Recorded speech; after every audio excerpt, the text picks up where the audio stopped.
Assalamualaikum warahmatullahi wabarakatuh. Kami dari kelompok 3 akan mempresentasikan tentang pengembangan komunikasi yang efektif, bauran promosi dan media promosi. Komunikasi yang efektif menjadi salah satu kunci keberhasilan dalam menjalin hubungan, tidak hanya saat bersama pasangan, namun bersama rekan kerja ataupun keluarga. Komunikasi menjadi salah satu cara ketika berusaha untuk memberikan respon kepada lawan bicara. Salah satu contoh komunikasi yang efisien adalah ketika kedua pihak atau lebih mampu menyimak pernyataan seseorang dan memberikan respon, bisa dalam bentuk pertanyaan atau kritik dan saran, akan menunjukkan bahwa mereka setuju atau bertentangan. Hal-hal yang perlu diperhatikan dalam menciptakan komunikasi yang efektif. Yang pertama, tidak memotong pembicaraan seseorang. Yang kedua, menguasai materi. Yang ketiga, memperhatikan gaya bahasa. Bentuk dan jenis bauran promosi atau promotion mix. 1. Periklanan. Periklanan merupakan bentuk komunikasi non-individu dengan sejumlah biaya menggunakan media tertentu yang dilaksanakan oleh perusahaan, organisasi non-laba, ataupun para individu. 2. Publisitas atau public relation merupakan sejumlah informasi tentang seseorang, barang, atau organisasi yang disebarluaskan ke masyarakat melalui media tanpa dipungut biaya ataupun tanpa pengawasan dari sponsor. 3. Promosi penjualan atau sales promotion. Promosi penjualan merupakan kegiatan pemasaran selain personal selling, periklanan, dan publisitas yang mendorong efektivitas pembelian konsumen dengan menggunakan alat seperti peragaan, pameran, demonstrasi, dan sebagainya. Juga potongan harga seperti diskon pembelian produk. 4. Personal selling. Personal selling merupakan usaha untuk memperkenalkan suatu produk melalui komunikasi langsung atau tatap muka agar konsumen tertarik untuk membeli produk yang ditawarkan.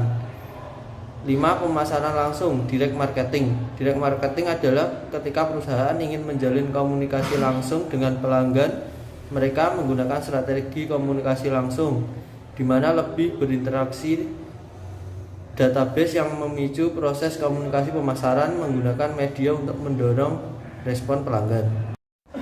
Media promosi dapat didefinisikan sebagai saluran komunikasi yang berfungsi sebagai alat untuk mempromosikan gagasan, produk, dan layanan kepada konsumen. Tujuan penggunaan media promosi adalah untuk meningkatkan kesadaran, membangun ketertarikan, menghasilkan penjualan, atau menciptakan loyalitas terhadap merek tertentu. Promosi juga menjadi salah satu elemen dasar dari bauran pemasaran yang mencakup 4P, yaitu produk, price, place, dan promotion atau produk, harga, tempat, dan promosi. Media promosi online. Yang pertama, Google Ads merupakan platform periklanan online yang dikembangkan oleh Google. Yang kedua, iklan LinkedIn. Tidak seperti platform yang unggul dalam periklanan B2C, demografi LinkedIn yang unik lebih cocok digunakan untuk periklanan B2B serta kampanye pemasaran media sosial. Media promosi jejaring sosial. Yang pertama ada Facebook. Facebook memungkinkan penerjematan yang lebih canggih daripada platform periklanan lainnya. Yang kedua ada Twitter dengan 328 juta pengguna aktif bulanan. Twitter menjadi salah satu platform media sosial yang tak kalah populer. Yang ketiga ada Pinterest. Media sosial Pinterest cukup unik. Aplikasinya menampilkan banyak visual seperti Instagram, tetapi memiliki cara kerja yang berbeda. Yang ketiga ada Instagram. Saat ini Instagram memiliki lebih dari 500 juta pengguna aktif bulanan dan menjadi salah satu media sosial dengan tingkat keterlibatan tertinggi, 58% lebih tinggi dari Facebook dan 2000% lebih tinggi dari Twitter. Media promosi iklan cetak. Yang pertama surat kabar, majalah, pamflet, dan sebagainya yang dibaca dalam kehidupan sehari-hari merupakan contoh promosi yang dilakukan di media cetak. Berbagai iklan sering kita jumpai saat membaca koran, misalnya iklan penjualan atau iklan sewa. Orang-orang tertarik dengan publikasi semacam itu dan membeli produk atau layanan tersebut. Spanduk dan papan iklan juga termasuk contoh promosi yang dilakukan melalui media cetak. Yang kedua, broadcast advertising. Broadcast advertising adalah distribusi konten video atau audio yang menargetkan audiens yang besar melalui media penyiaran. Secara tradisional, broadcast advertising dapat digunakan untuk menggambarkan iklan televisi dan radio, tetapi sekarang juga mencakup distribusi materi yang sama melalui internet. Biasanya iklan televisi atau radio membutuhkan anggaran yang tidak sedikit sehingga jarang terjangkau untuk UMKM.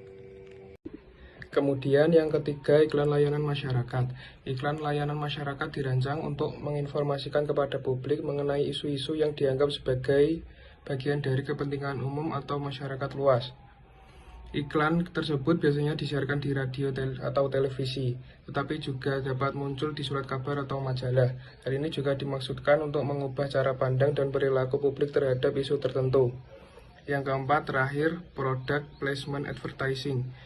Product placement advertising atau penempatan produk adalah bentuk iklan di mana barang dan jasa bermerek ditampilkan dalam produksi yang menargetkan audiens yang besar.